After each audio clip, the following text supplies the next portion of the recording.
Vamos a continuar en las noticias de Directo América en France 24. Mi nombre es Ángela Gómez y aquí están los titulares. El presidente colombiano Gustavo Petro ordenó suspender el intercambio de información de inteligencia con las agencias estadounidenses hasta que Washington cese los ataques contra embarcaciones en el Caribe.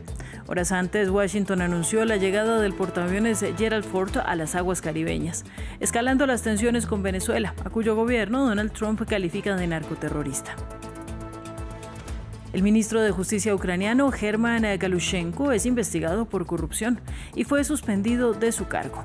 En total, hay 7 acusados, incluyendo cercanos del presidente Volodymyr Zelensky, en esta trama de malversación de hasta $100 millones de las arcas públicas. Y cada vez más voces afirman que la franja de Gaza podría dividirse en 2 mitades, una bajo control de Hamas y la otra al mando de Israel. Mientras el plan de paz de Trump está estancado, miles de palestinos temen que no exista retorno. En Directo París hablaremos con Erika Olavarría sobre el avance del debate del presupuesto en la Asamblea Nacional. Hoy los diputados deben pronunciarse sobre la suspensión de la reforma pensional prometido por el primer ministro. Lo veremos en detalle en unos minutos.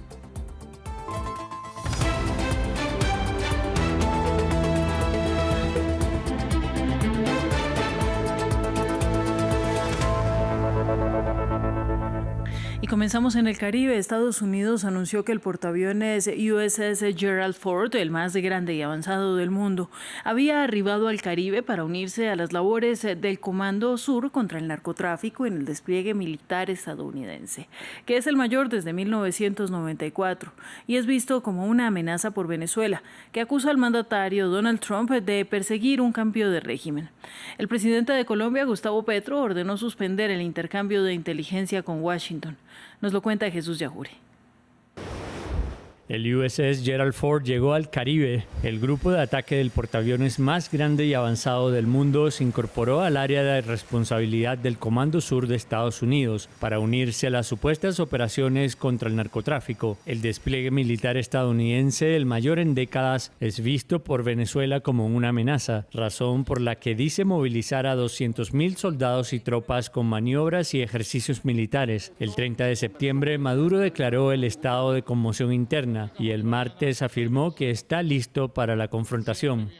Si nos tocara como república, como pueblo, ir a la lucha armada para defender esta sagrada herencia de los libertadores y libertadoras, estar listos para ganar.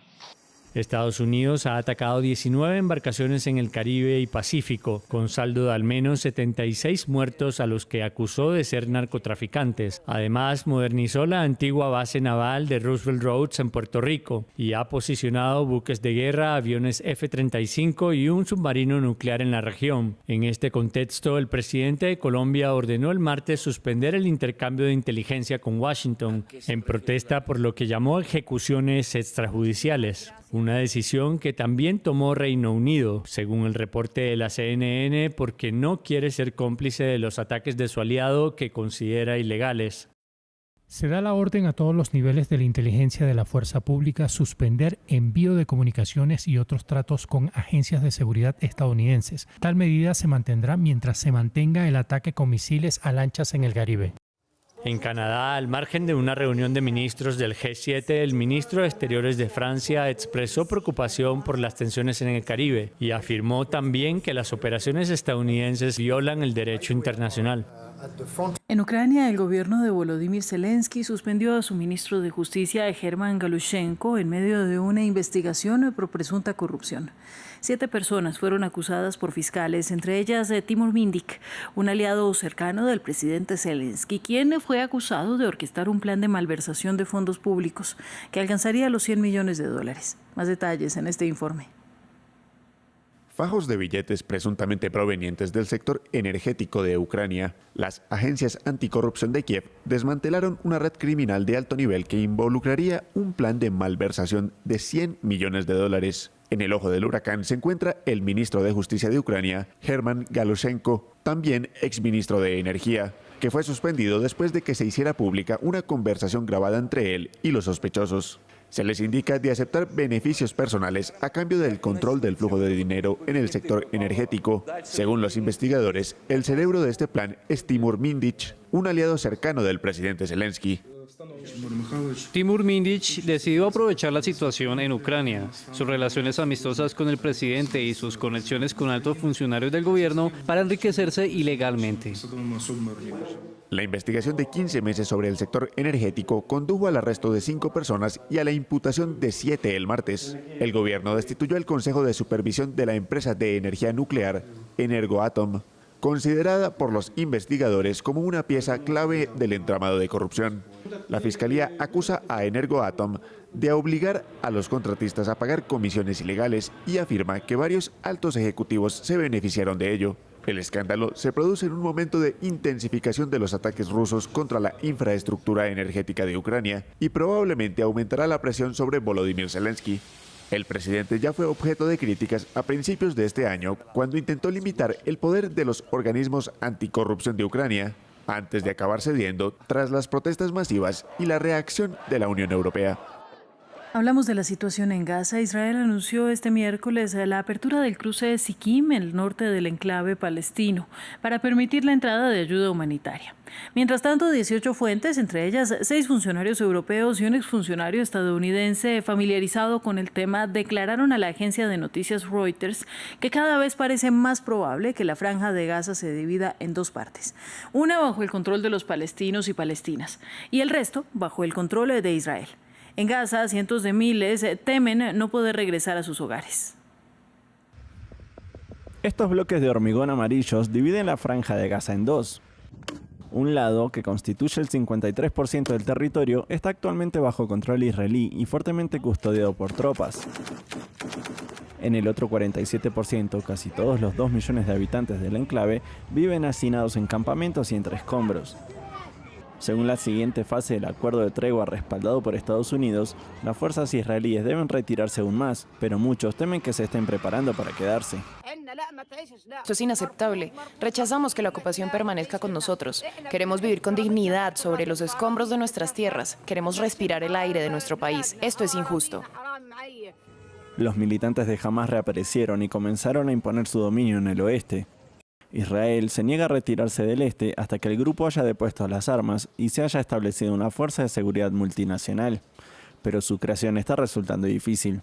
Fuentes han informado a Reuters de que los gobiernos siguen mostrándose reacios a enviar tropas, especialmente si sus responsabilidades van más allá del mantenimiento de la paz y se extienden al enfrentamiento con los militantes. Un portavoz de Hamás afirmó recientemente que el grupo está dispuesto a ceder el poder a una entidad tecnocrática palestina. Y una propuesta de los estados europeos y árabes, como Jordania, es que la autoridad palestina y su policía ayuden a mantener el orden en Gaza. Por lo tanto, creo que es imperativo que tengamos una policía palestina que se encargue de la seguridad de los palestinos. Eso debe contar con el apoyo de la Fuerza Internacional de Estabilización. Sin embargo, Israel se opone a la idea de que la autoridad palestina participe y sigue sin encontrarse una forma de llenar el vacío de poder. Sin un impulso concentrado por parte de Estados Unidos, muchos diplomáticos internacionales han afirmado que creen que la línea de demarcación actual podría convertirse en la frontera de facto, posiblemente durante años. Los esfuerzos de reconstrucción podrían limitarse entonces al 53% que controla Israel. Esto también aislaría a los palestinos de algunas de las únicas tierras agrícolas fértiles de Gaza, privándoles aún más de la oportunidad de prosperar. En Cisjordania, los colonos israelíes están actuando con tal violencia contra los agricultores palestinos de aceituna que han alcanzado cuotas inéditas. Solo desde octubre se han cometido más de 150 ataques en 77 poblaciones palestinas, con 4.200 olivos y ganados vandalizados. Empoderados por el gobierno, policías y soldados cuentan cada vez con más armas y vehículos para agredir e impedir el acceso a las cosechas. Nuestra corresponsal, Yanira Gómez Muñoz, estuvo en la aldea de Abúfala. Detrás de este gesto, la temporada de aceituna más violenta en Cisjordania. Lo fue en 2024, también en 2023 cuando Israel empezó a invadir Gaza. Desde entonces los colonos han triplicado sus ataques a los agricultores palestinos. Cuando venimos a nuestras tierras vienen a asaltarnos y a destruir. El ejército les permite llevarse nuestras cosechas y golpearnos. Hoy en Abu Falah los soldados apremian la recogida. Hacen de barrera entre los olivares y el asentamiento en la loma. A diario los colonos bajan por decenas, armados y casi siempre apoyados por el ejército que les deja hacer o se suma a las agresiones. Mira estos olivos, los han cortado todos. Si no incendian casas y autos, matan ganado y dañan los árboles. A Samir los colonos le han talado casi 60, plantados por su padre. Vinieron de madrugada cuando la gente dormía e hicieron lo que quisieron. No quebrantarán nuestro ánimo. Ellos arrancan, nosotros plantamos. Mohamed lleva un año sin atreverse a ir a sus cultivos cercanos al asentamiento. La última vez lo acosaron a él y a sus jornaleros. Hoy intenta convencer a los soldados de dejarlo cruzar, pero son inflexibles. Esas tierras me pertenecen, son mi origen, mis raíces. Aunque haya miedo y estemos expuestos al peligro, no significa nada comparado con nuestra tierra. 100.000 familias palestinas dependen de la recolecta iniciada en octubre. Une a niños, adultos y ancianos que reciben la ayuda de unos activistas israelíes y foráneos cada vez más perseguidos. Y es también un ritual de arraigo a la tierra.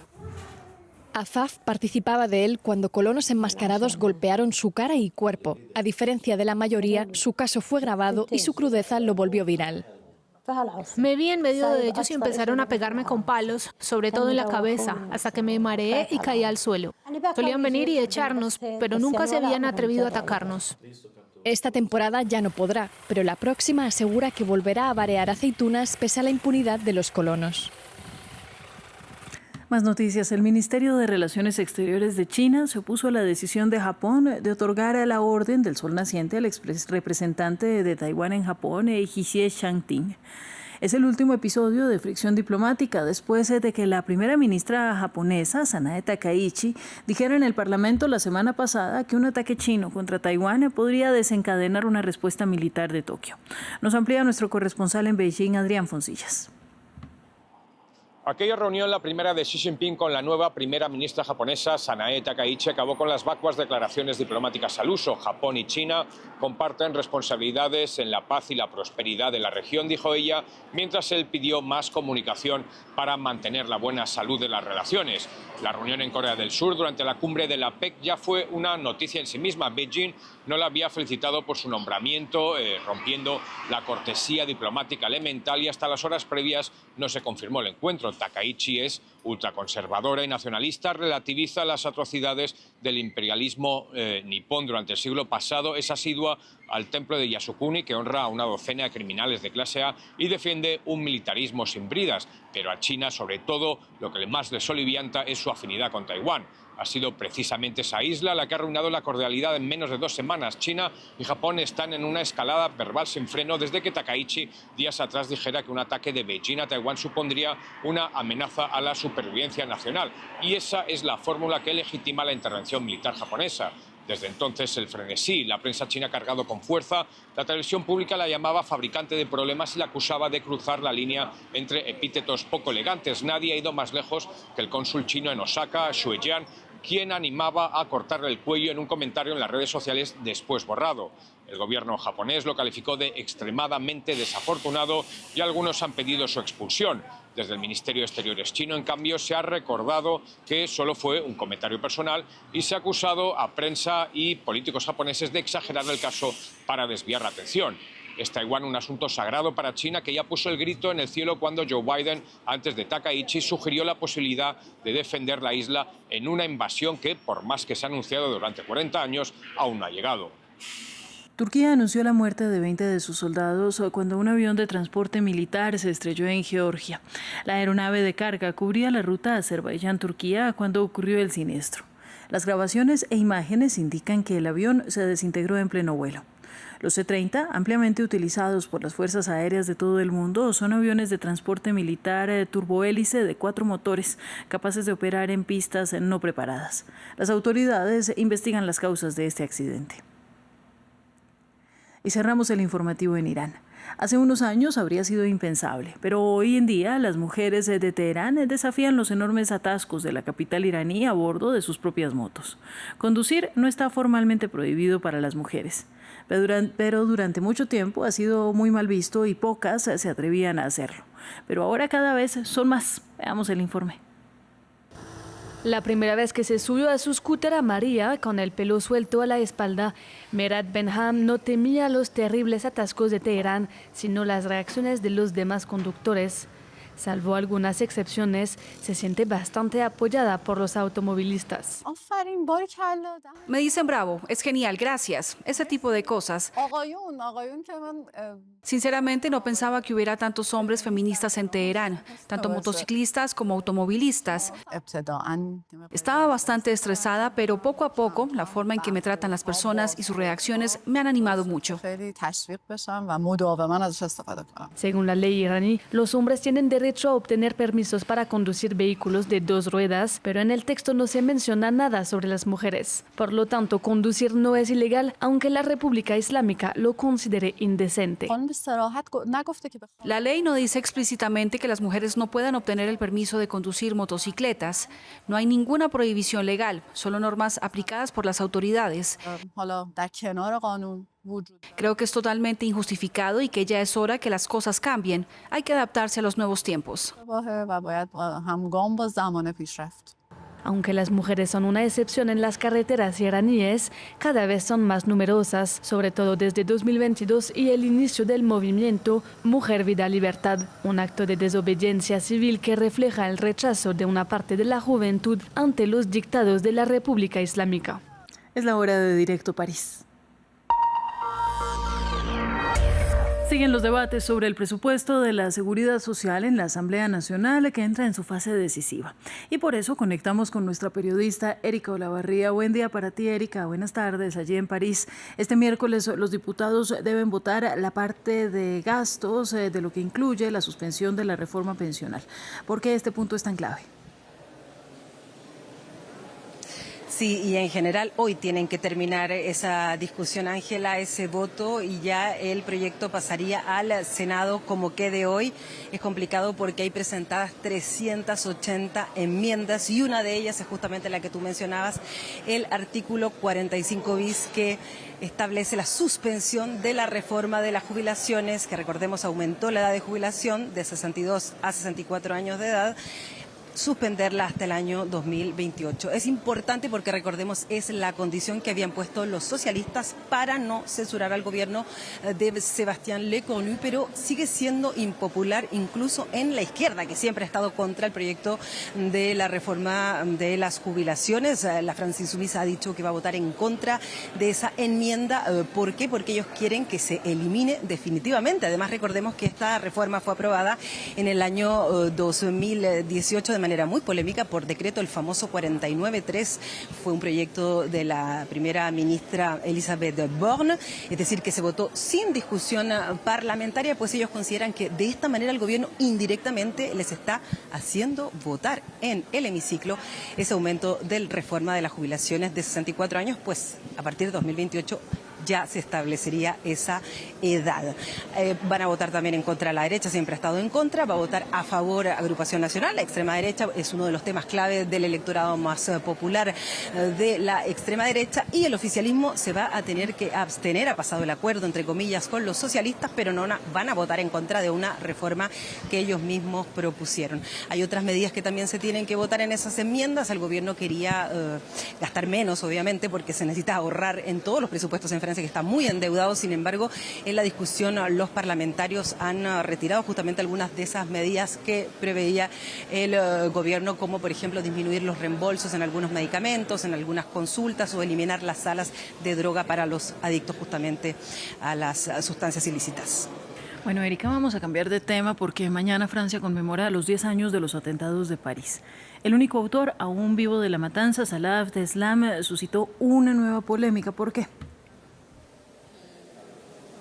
Sí, recordemos que él está condenado a cadena perpetua incompresible, es decir, hasta el resto de sus días, está preso. Sin embargo, él proponía hoy aplicar la justicia reparativa y ponerla en práctica con las víctimas del 13 de noviembre. Esta justicia es aquella que pone en contacto víctimas y victimarios en reuniones que permiten justamente superar el estatus de víctima de algunas personas, reconstruirse, en fin, y para la persona que fue victimario mejorar un poco su calidad de vida y también sus ideas e intentar reparar el daño. Él lo hace hoy, su abogada dice que él ha cambiado, que está estudiando en la cárcel y que le pidió perdón a las víctimas durante el juicio, recordemos, de estos atentados. Sin embargo, recordemos que en un comienzo, en el primer día de juicio, él se reconoció como un miembro del grupo Estado Islámico, como un militante de esa organización, guardó silencio casi durante todo el proceso y simplemente al final pidió perdón a las víctimas, parecía que más bien para conseguir una pena menor.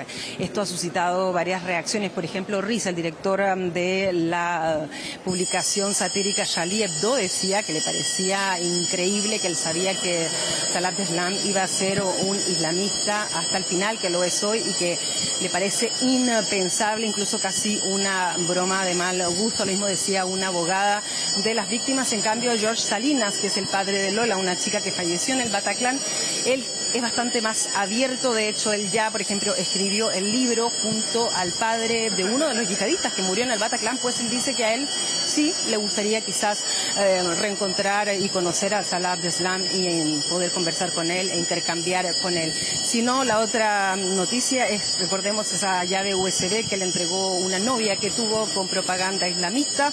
Su novia ha sido encausada porque preparaba un ataque violento por asociación ilícita. Él no por el ataque, pero sí han dicho será encausado. La directora de Seguridad Interior ha dicho que él sigue radicalizado y muy convencido además de esas ideas. Pues Erika, muchas gracias a ti por la información. Seguimos atentos a estas discusiones que se dan hoy en Francia, pero llega la hora de nuestro reportaje del día. En Emiratos Árabes Unidos, uno de los países más áridos del mundo, el gobierno ha puesto en marcha un programa de siembra de nubes para aumentar las precipitaciones. Aunque el país utiliza principalmente la desalinización del agua de mar para obtener agua, también ha empleado esta tecnología de vanguardia ante el agravamiento de la sequía en Oriente Medio. Una necesidad, pero también una herramienta de poder blando para la monarquía, que planea convertirse en líder mundial en el acceso a un recurso a veces denominado oro azul, además de acoger la próxima conferencia de Naciones Unidas sobre el agua en 2026. Desde esta base aérea en medio del desierto, los Emiratos Árabes Unidos lanzan sus operaciones de siembra de nubes, una técnica para provocar lluvia de forma artificial. Vamos a hacer la inspección y luego comenzamos. Hola, buenos días. Ahmad es uno de los pilotos. Está inspeccionando estos cartuchos especiales cargados con compuestos a base de sal. Estoy verificando que los cartuchos estén bien cerrados y conectados a los cables eléctricos.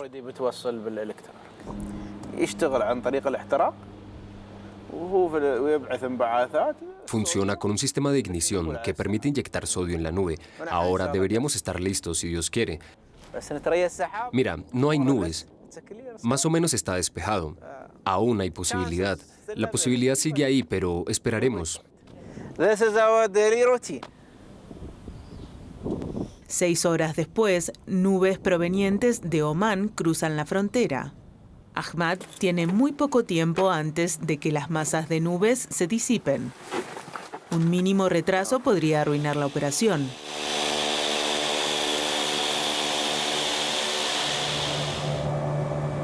Tenemos permiso especial para abordar este vuelo. Es uno de los 400 vuelos que organiza cada año el gobierno emiratí. Ahora tenemos el radar y podemos ver la nube, así que podemos decidir si sembrarla o no. Estos jets están equipados con cartuchos en ambas alas. Al entrar en contacto con las nubes, liberan partículas de sodio que atraen el vapor de agua con la esperanza de formar gotas de lluvia. Tras 1 hora y media de vuelo, regresan a la base. Misión cumplida para Ahmad. Eran unas nubes un poco traviesas.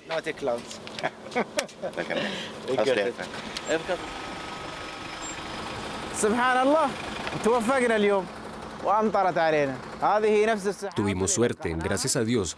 Está empezando a llover. Es la nube que sembramos y ahora vemos el resultado. Es nuestro orgullo. El gobierno invirtió en esto y ahora se ven los resultados. No es magia, es ciencia dada por Dios, pero no siempre funciona. En este país desértico llueve menos de 100 milímetros al año. Y este ha sido uno de los años más secos que han vivido los Emiratos.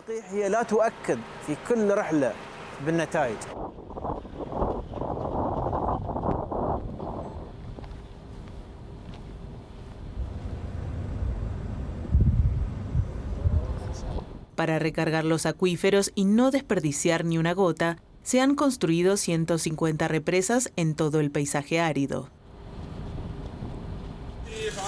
Los emiratíes celebran las lluvias torrenciales.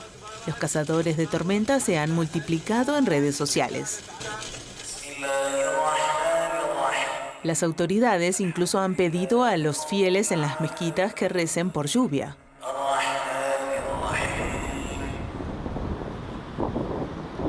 A 150 kilómetros de la base aérea, el Centro Meteorológico Nacional analiza el clima para los próximos 5 días.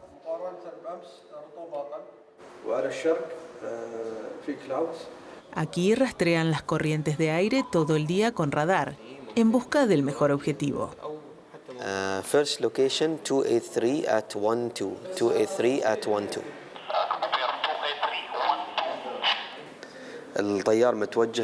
El piloto se dirige a las coordenadas que le damos. Aquí se puede ver que la nube está ganando altitud, lo que significa que está activa y que podemos realizar una operación de siembra porque ayudará a aumentar la lluvia.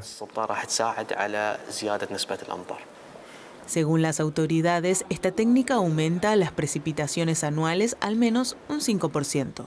En los últimos 10 años, el gobierno ha invertido más de 19 millones de euros en este campo, incluyendo becas para 800 investigadores de todo el mundo. La directora dice que es un sector donde los avances apenas comienzan. Es un campo especializado que requiere mucha investigación. No hay límites. El cielo es el límite. Estamos muy interesados en compartir nuestra experiencia y técnicas con otros países del mundo, especialmente con aquellos que también sufren sequías y necesitan acceso al agua. La siembra de nubes también funciona como una forma de poder blando para esta petromonarquía. Les ayuda a posicionarse como líderes en esta tecnología de punta en una región donde el acceso al agua ha disminuido. Para medir su impacto de forma independiente, nos dirigimos a la Universidad Libanesa Americana en Beirut. Este especialista en recursos hídricos del Golfo ve la siembra de nubes como un desafío diplomático. Si siembro una nube y llueve en mi territorio, significa que los países que están río abajo de las corrientes de aire no recibirán esas nubes enriquecidas que yo capturé. Tendrán menos lluvia. Los que tienen dinero frente a los que no. ¿Quién posee las nubes? ¿Cuál es el marco legal? Esto plantea preguntas legales importantes que los gobiernos deben abordar. La siembra de nubes sigue siendo una solución limitada en los Emiratos y solo cubre una cuarta parte de las necesidades hídricas del país. La principal fuente sigue siendo la desalinización del agua de mar, una técnica más eficiente pero también más costosa y que consume mucha energía. Con este reportaje hacemos una pequeña pausa, ya regresamos con más noticias.